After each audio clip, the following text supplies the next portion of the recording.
Shalom, everyone, and welcome to Coffee and Connection, week 153. I'm excited to be here with all of you today. Tonight, here we're already, I guess, in the 17th of Tammuz. The sun has gone down already. And although there's this whole discussion as to whether or not tonight actually is part of the 3 weeks or not, I actually have a close relative of mine who got married the night before the 17th of Tammuz, and it was a whole question about, and turned out they could.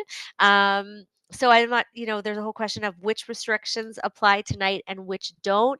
And at the same time, we know that we're already kind of feeling um, that we are in this time period, right? We're getting ready for it, and we're getting ready, and please God, it should. We should not have to have it this year. We should already go into that all of this craziness is over, and we get to go into just geula, and may that all happen very quickly and um, very peacefully, and in a way that is just so clear in a sweet way for all of Am Yisrael, for all of us. And and what I thought we would use this time, until, and hopefully that's like now, but to be in the moment as much as possible, to like talk about, to really use this time as best as we can. And I think what's so powerful about these weeks is that there's something, we can get caught up in the fast day. We can get caught up in the restrictions. We can get caught up in, like, how do I make sure I'm not too hungry? Or how do I, make sure that everyone, today one of my daughters like, is there a time that like we can't cut our hair soon? And we're like, in 2 hours. Like, oh yeah, so making sure everyone gets their hair cut, or like, are we buying something? Is there, when are we gonna go away? Like trying to figure out all the dates and trying to, or we can see how are we to use this time and relate to it as productively as possible. Meaning, this is a process. These 3 weeks from the 17th of Tammuz until the 9th of Av are not just meant to pass as a time of restriction, but we're meant to go through a process, right? We know that we go from the 17th of Tammuz, and then we have certain restrictions, and then as Tisha B'Av gets closer and closer,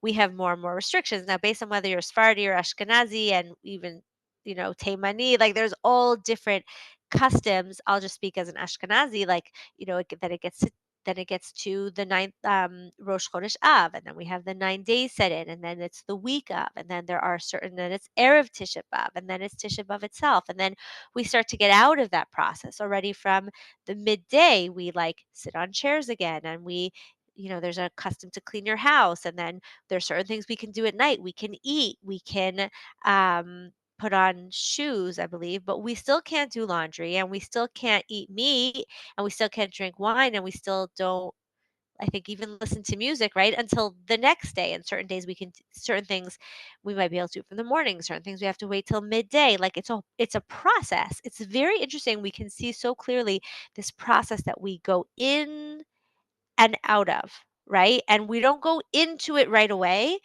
right? It's a gradual in. And then even when, as we come out of it, we come out of it slowly, even starting on Tisha B'Av itself, which is very fascinating. And so I really want to make sure that that I do my part here to help you in this process.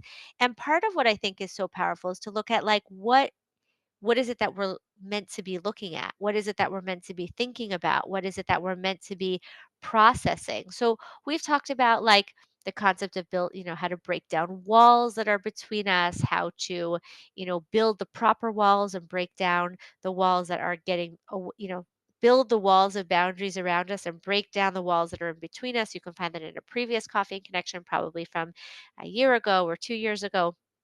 This is already the fourth year of Coffee and Connection, so it could have been 4 years ago. I don't know. I don't remember, and I meant to look it up. But what I thought we would talk about today, especially with, a topic this has really been on our minds, right, over the last almost year. Crazy to think of, like, how do we deal with suffering? How do we deal with the fact that there is painful things that go on in the world. There's painful things happening in the world. There's painful things happening in our own world. And after I already had set up this topic to go out, I was actually speaking to somebody about this very idea of like how do we deal with pain, right? And there's this line which actually quoted to me as we were talking about it, but it's such an important line. Pain is inevitable, suffering is optional. What do we mean by that? We mean that pain, there is a reality in life that things are painful. Painful things happen to us. Painful things are a reality of life. And yes, there is this question of how do we deal with the pain? How do we handle the pain? And we're going to talk about different emotions that can come up as we're dealing with pain. And how we deal with that pain is whether or not we're going to suffer. And at the same time, even when suffering is optional, sometimes we do choose it, right? And the 3 weeks are an exact time for that. We choose to sit in the suffering for these weeks, as we said, gradually more and more. Why? Right? And at the same time, you could say, well, like we choose it now, and yet we don't choose it every day. So there's a difference between, and I feel like there's so much to say here. I apologize. I'm going to bring this all together, please God, Be'ezrat Hashem. So when we have, let's say we're going through something painful, whether it's again globally, nationally, as a Jewish people, you know, there's pain. And the question is, what are we going to do with that pain? Or if we're feeling pain within our own lives. Maybe something has happened, something we got hurt, something painful has happened. You know, like it could be something big, it could be something small. It could be someone did something that hurt you.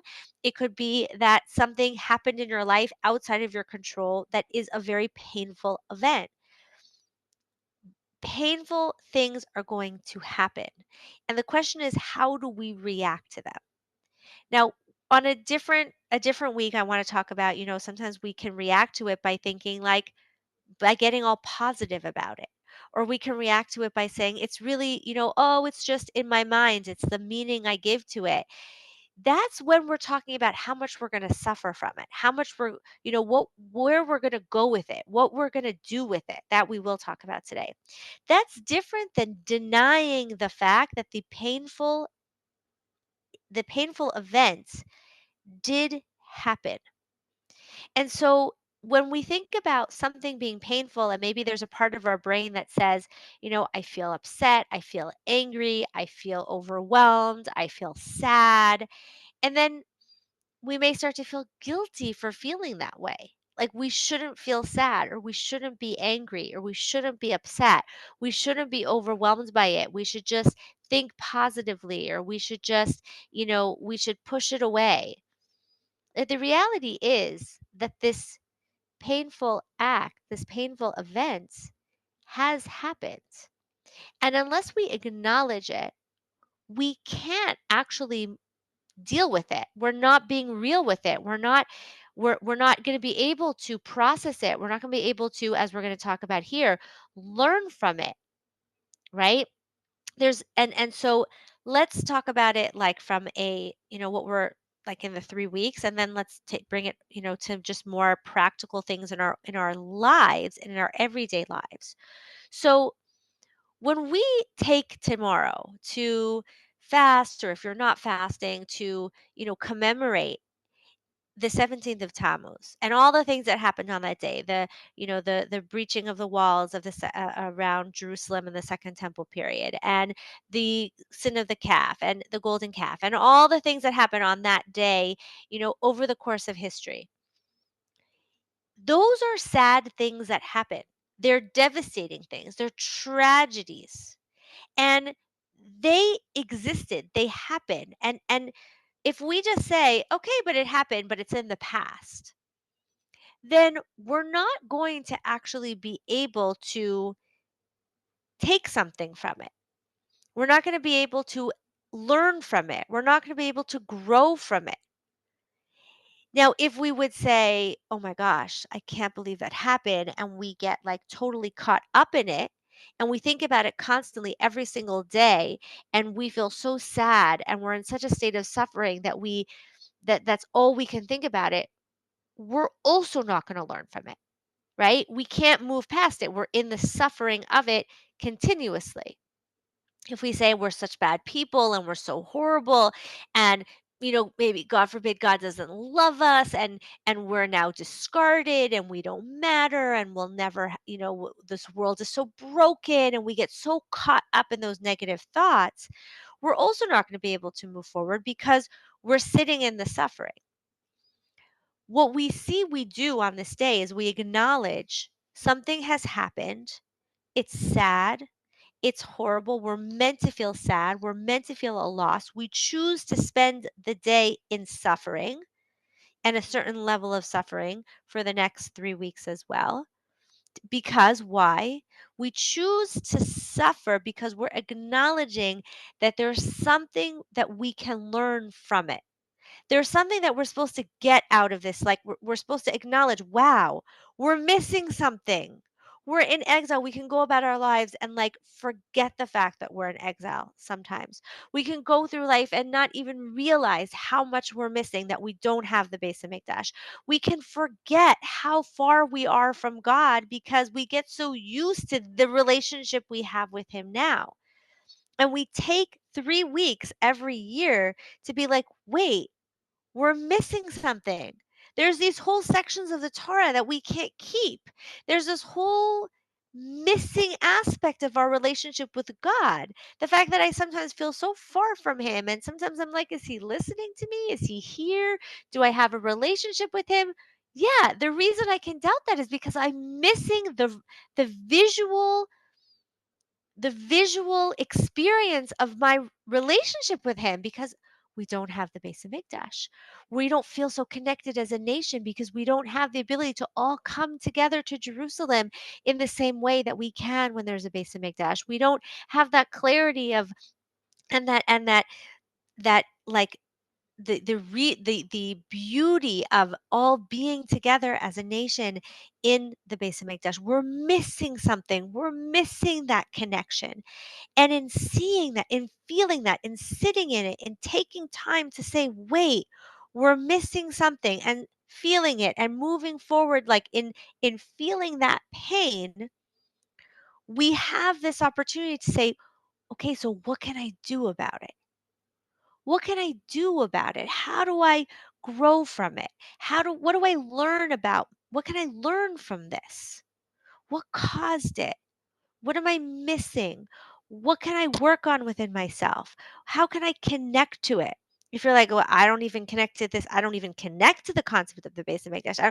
Okay, how can I connect to it? How can I learn about it? How can I, like, we take this opportunity to say, whoa, like, what's missing?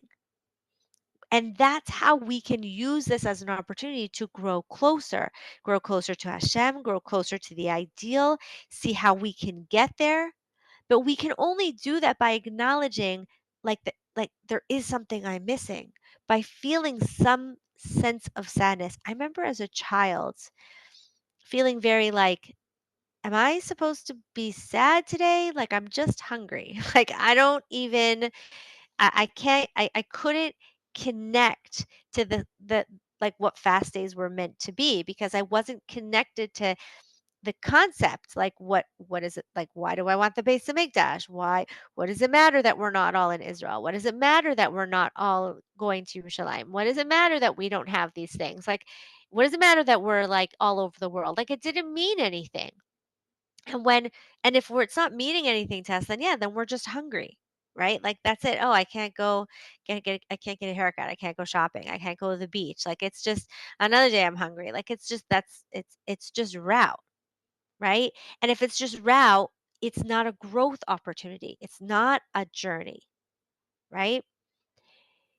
So when we can connect to the journey, when we can connect to the pain, and we allow ourselves to be in the suffering, it can get us to where we need to be.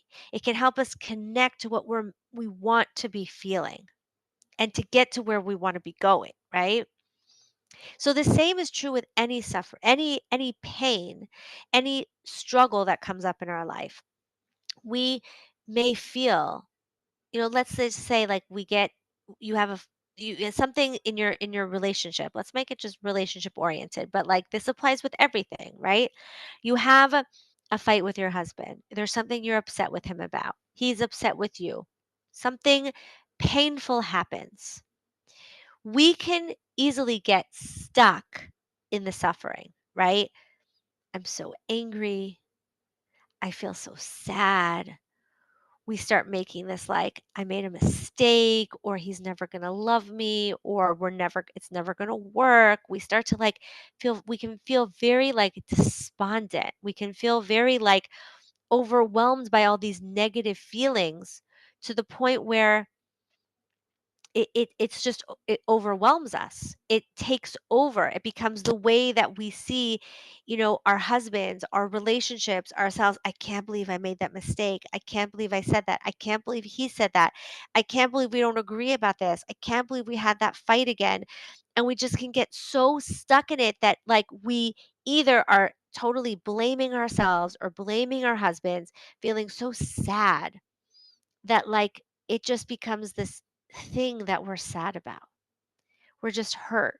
We're just sad. We're just overwhelmed and it's debilitating, right? Can you relate to this? Like it just can become so debilitating that all we can sit in is the blame and the pain and what is and the fears and what does this mean? And then it keeps us stuck.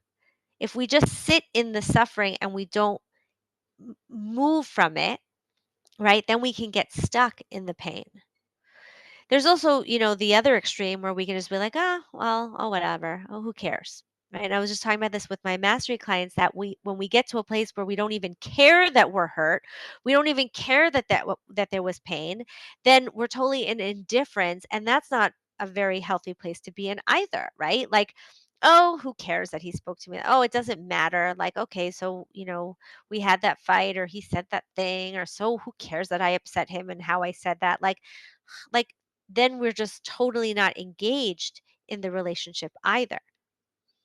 And the other alternative is where we feel a sense of pain.